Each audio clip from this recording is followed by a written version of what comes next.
Que sorte que você, quer dizer, que bom que você está aqui no canal do Saião, onde a gente tem muita explicação e informação para tirar a confusão. Atenção, atenção. Que história é essa, Saião? Esse negócio de sorte, de lançar sorte, tirar sorte, não está na Bíblia. Me lembrando da história lá do livro de Jonas, quando o rapaz, aquele profeta fujão, estava dentro do navio e aí o capitão encontrou ele lá, conforme o registro do capítulo 1 do livro, e lá eles então, querendo saber o que estava acontecendo, eles lançaram sorte. Vá e Pol Hagoral Aliona, e a sorte caiu sobre Jonas. Uau, vamos tirar a sorte aqui? Será que tem algum ritual para fazer isso? Como é que a gente faz?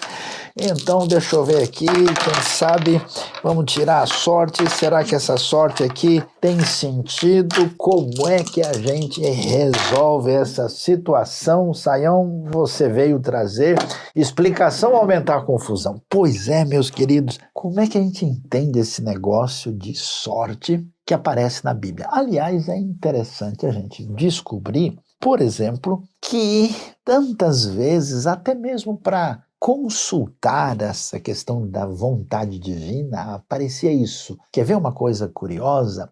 Há uma referência àquilo que estava lá com o sumo sacerdote, que era chamado de Urim e Tumim. Os estudiosos até acham que eles colocavam diante de Deus uma pergunta e eles lançavam alguma coisa que não era exatamente um dado, mas talvez algo parecido com isso. E que, quando era lançado, a palavra Urim talvez tenha a ver com or, com plural de luz. Eles imaginam que poderia ser talvez uma parte de uma pedra que estava pintada de uma maneira brilhante. Quando eles jogavam, ali caía com aquele lado, indicando como é que a gente deveria tomar uma decisão. É interessante que até mesmo decisão de algumas coisas que deveriam ser feitas por algumas pessoas, isso vai acontecer por meio de sorte. Você deve se lembrar até no Novo Testamento. Chega lá no livro de Atos, quando os discípulos queriam saber quem é que vai ficar no lugar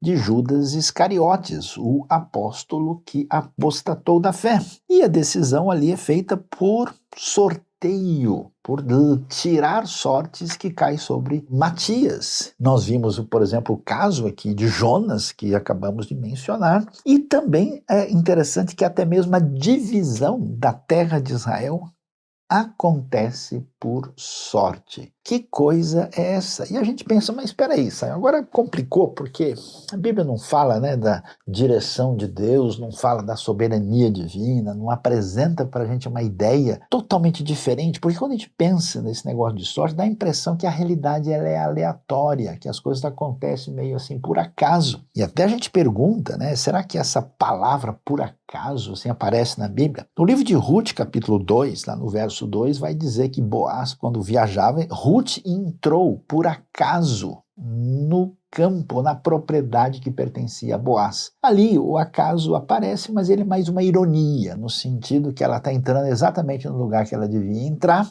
e ela, na verdade, na sua perspectiva, aquilo foi uma coisa que ela entrou sem pensar, sem planejar, uma coisa totalmente por acaso. Ou seja, por acaso na sua perspectiva, enquanto do outro lado a supervisão divina estava em ação. Por isso, em Provérbios 16:33, vai ter uma coisa muito curiosa sobre isso, que diz que a sorte pode ser lançada. Ela é lançada no colo da pessoa ali que lança sorte. Algum tipo de sinal semelhante a como lançar os dados, como a gente tem visto em sorteios através da história. Mas a decisão final, a decisão mesmo, pertence ao Senhor. E aí a gente começa agora a vislumbrar como é que essa realidade acontece. Por que existem as duas coisas? Bom, em primeiro lugar, é importante a gente entender que o texto bíblico surge na história de Israel e no ambiente dos povos do Antigo Oriente Próximo, onde a prática de sortes é comum. Tanto é que em Jonas você vê isso mesmo. São os marinheiros cananitas que estão ali e eles querem saber o que está acontecendo, então eles lançam sorte. A ideia que se tinha era o seguinte: olha, existem forças poderosas espirituais por trás daquilo que a gente vê, e essas forças estão conduzindo as coisas. Para a gente saber o que está acontecendo ou o que deve ser feito, a gente lança a sorte. Aí surgiu muita coisa ligada ao que é chamado de posturas divinatórias a respeito da realidade, as diversas mancias. Por exemplo, o sujeito pegava um fígado de um bicho e praticava o que era chamado de hepatomancia. A pessoa fazia leitura, e faz até hoje, de mão, e chama de quiromancia. Então, muitas dessas coisas surgiram. E a ideia é o seguinte: o ser humano limitado não tem condições de lidar com o imponderável, com aquilo que está além da nossa capacidade de previsão. O nosso conhecimento é limitado. Então, a gente arrisca tentando decidir isso de uma maneira aleatória que se imagina que tem um poder espiritual por trás do cenário que pode nos trazer respostas. Então, esse tipo de cultura comum do pano de fundo da antiguidade entra numa relação com a ideia de um Deus único, Senhor do universo, condutor da história e soberano.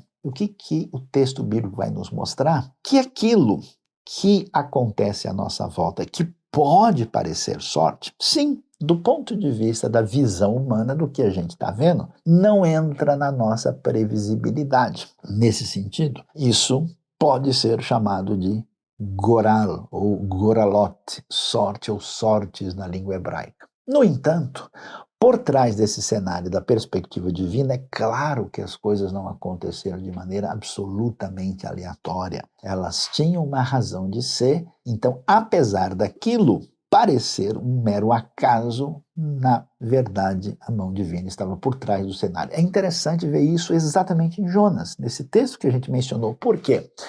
Porque o que está acontecendo ali é uma coisa que está fugindo ao controle de todos. Aliás, o próprio Jonas, ele recusa a direção divina e tenta escapar de Deus. Cai num navio, ele queria evitar levar a palavra divina para os outros povos, no caso os assírios ninivitas, e ele encontra um navio cheio de marinheiros ali da terra de Canaã, que adoram divindades que não são verdadeiras. E quando eles procuram, por meio de sortes, alguma maneira de saber o que está acontecendo, ali a gente vê que Deus interfere nesse processo. Já pensou nisso? Muita coisa que tem uma invocação, que nada tem a ver a princípio com o Senhor, pode ter a ação direta de Deus conduzindo a situação, e é o que acontece no livro de Jonas. Agora, por outro lado, quando isso aconteceu na história de Israel, qual era o sentido? O sentido é que o pessoal, olhando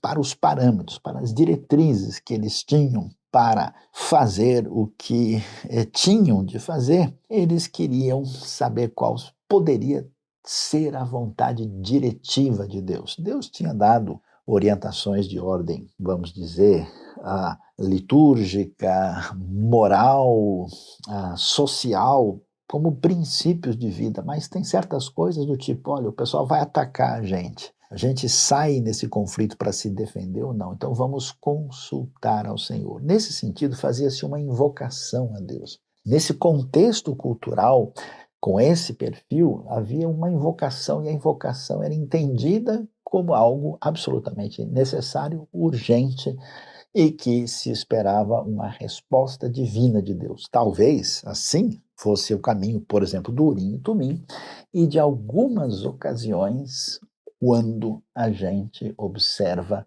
a realidade das sortes. Mas aí você me pergunta, mas Saião, esse negócio é complicado. A Terra não foi dividida por sortes? Pois é. Por que nessa hora a gente percebe uma certa sabedoria nessa prática? Porque você já imaginou? Você pode pensar na sua casa, você lá tem vários filhos, ou você pode pensar numa festa de aniversário com pessoas familiares e você vai fazer, por exemplo, a entrega de um presente. Se você for entregar um presente ou alguma coisa que representa algum tipo de agrado especial, vai ficar complicado se você resolver escolher alguém.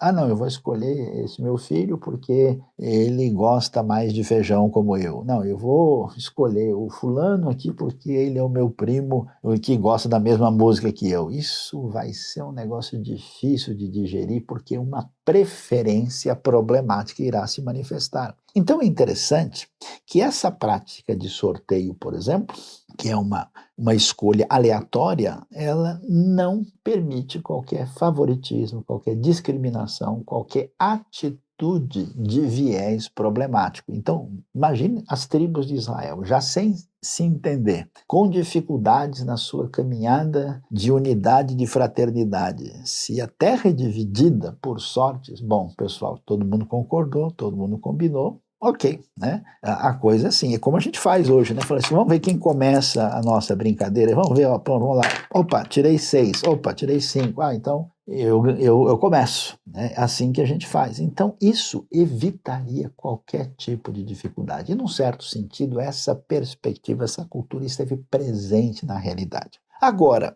a gente chega em Atos e vê a situação dos discípulos ali numa condição muito triste e lamentável por causa de Judas, e eles pensam, olha, precisamos. Interessante que o texto não diz, de modo nenhum, que houve alguma direção da parte de Deus, ou que Jesus mandou algum recado, ou que Deus falou dos céus. Eles tomaram a decisão e eles fizeram aquilo que estava dentro do contexto deles, e a sorte caiu sobre Matias. No entanto, quem de fato vai fazer diferença na atuação apostólica mais tarde é o apóstolo Paulo, que vai ser a referência mais significativa e importante do cristianismo primitivo. E é interessante que quando esse apóstolo designado por Deus vem à fé, os próprios discípulos têm dificuldade de recebê-lo. Quando ele chega à fé, só por meio da ajuda de Barnabé é que os discípulos dão marcha ré para, de fato, acreditar naquela fé. Então, diante disso, fica interessante descobrir, primeiro, que a gente compreende a sorte no ambiente do mundo antigo, vê como é que isso encontra a ideia do Deus soberano que coordena todas as coisas, percebe que isso não era um mecanismo para resolver toda e qualquer situação, entende o valor dela numa situação de disputa e percebe que depois de Atos, no comecinho de Atos ali, nunca mais isso é levado em consideração ou usado para nada. Inclusive, no próprio livro de Atos, quando a gente chega em Atos 6, tem um problema para resolver entre as viúvas de fala aramaica hebraica e as viúvas de fala grega. Quando a discussão acontece entre os dois grupos, precisava se fazer alguma coisa. Ninguém fez sorteio nenhum. Não houve qualquer, vamos dizer, quem é que vai fazer isso ou como é que vamos dividir os alimentos. Havia um problema de divisão injusta. O que eles fizeram? Escolheram 7 indivíduos de bom nome, dedicados a Deus, cheios do Espírito, e que passaram a administrar aquela situação. Então houve o quê? Uma eleição, uma escolha bem pensada e uma administração da situação. Por isso, na nossa vida, a gente não pode, em nome da fé, tomar decisões por sorteio. Sorteio que nós temos hoje ligado a jogos de azar, que não são nem jogos de sorte, né? Apostas e coisas desse tipo, não aparece no cenário bíblico e não tem nada a ver, porque aí nós temos uma outra problemática que é lidar com a ganância e a possibilidade de desenvolver o vício de jogo, que certamente traz mais problemas do que ajuda. Depois, as atitudes da caminhada da história da fé não são tomadas assim. Então nós entendemos o contexto bíblico, a razão de ser daquilo que aconteceu e compreende que em muitos momentos a gente não vai ter como saber a melhor diretriz para como agir nessa e naquela situação. Em muitos casos, os princípios bíblicos são suficientes. Às vezes, nós devemos aprender a depender de Deus e não há nenhuma razão no contexto atual para que a gente imagine algo do tipo, Deus, ó, se o senhor quiser que eu venha me casar com a Mariazinha, eu vou jogar o dado aqui. Se cair 7, então eu sei que é verdade. E pior que não caiu, caiu 64, caiu 4, né? Então, esse caminho certamente não é um caminho de solução. Esse é o canal do Saião, onde você tem muito aprendizado, informação e muita coisa para compreender aquilo que na cabeça de muita gente gera confusão. História, Bíblia, arqueologia, teologia e muita coisa que ajuda no dia a dia. Não se esqueça, inscreva-se no canal, aperte o sininho e seja você também um parceiro desse canal, que certamente ajuda quem vê o vídeo do começo até o final.